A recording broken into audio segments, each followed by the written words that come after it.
Hi dears, ഇന്ന് നമ്മൾ ഉണ്ടാക്കാൻ പോകുന്നത് റാഗിപ്പൊടിയും ചവ്വരിയും ചേർത്തിട്ടുള്ള ഒരു പുഡിംഗ് ആണ്. വളരെ ഹെൽത്തിയായി പുഡിംഗ് ഉണ്ടാക്കാൻ വളരെ ഈസിയാണ്.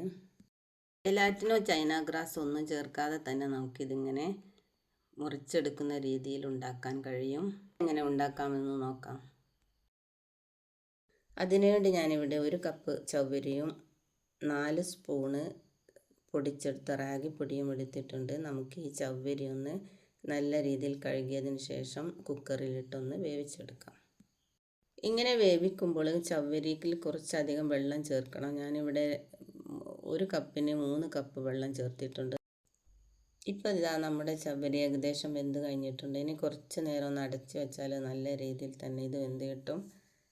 ഇറക്കിയതിന് ശേഷം നമുക്കിതിലേക്ക് ഒരച്ച് ശർക്കരത്ത് ഞാനിവിടെ പൊടിച്ച് ഇതിലേക്ക് ചേർക്കുന്നുണ്ട്. ചവ്വരിയിലേക്ക് നമുക്കിതൊന്ന് നല്ല രീതിയിൽ മിക്സാക്കി എടുക്കാം. നമ്മൾ എടുത്തു വെച്ച റാഗിപ്പൊടിയിലേക്ക് വെള്ളം ചേർത്ത് നമുക്കിതൊന്ന് നല്ല രീതിയിൽ കട്ടയില്ലാതെ കലക്കിയെടുക്കണം. വീഡിയോ ഇഷ്ടപ്പെടുകയാണെങ്കിൽ നിങ്ങളുടെ ഫ്രണ്ട്സിനും റിലേറ്റീവ്സിനും ഒക്കെ ഈ വീഡിയോ ഷെയർ ചെയ്ത് കൊടുക്കാനും ലൈക്ക് ചെയ്യാനും മറക്കരുതേ. കൂടാതെ സബ്സ്ക്രൈബ് ചെയ്യാതെ കാണുന്നവർ ഒന്ന് സബ്സ്ക്രൈബ് ചെയ്ത് ഓൾ എന്ന ബെല്ലൈക്കൺ എനേബിൾ ചെയ്യാനും മറക്കരുത്. കലക്കി വെച്ച മുത്താറി വെള്ളം നമുക്കിതിലേക്ക് ചേർക്കാം. തീ വളരെ കുറഞ്ഞ രീതിയിലായിരിക്കണം, അല്ലെങ്കിൽ അടിയിൽ പിടിച്ചു പോകും.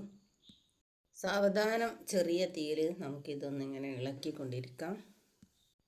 ഇതിലേക്ക് കുറച്ച് തേങ്ങ ചിരവിയതും ചേർക്കുന്നുണ്ട്. അരമുറിയുടെ പകുതിയാണ് ഞാനിവിടെ ചിരണ്ടി എടുത്തിട്ടുള്ളത്.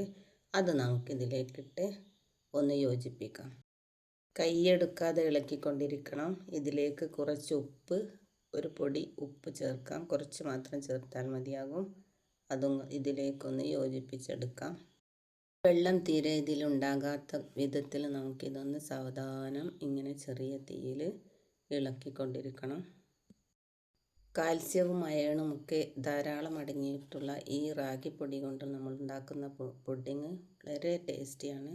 ഇതിലേക്ക് 1 സ്പൂണ് നെയ്യ് നമുക്ക് ചേർക്കാം. വേണ്ടത്ര നെയ്യ് ചേർക്കാവുന്നതാണ്. ഞാനിവിടെ 1 സ്പൂൺ മാത്രമേ ചേർക്കുന്നുള്ളൂ. ഇനി ഇത് അടുപ്പിൽ നിന്ന് നമുക്ക് ഇറക്കി വെക്കാം.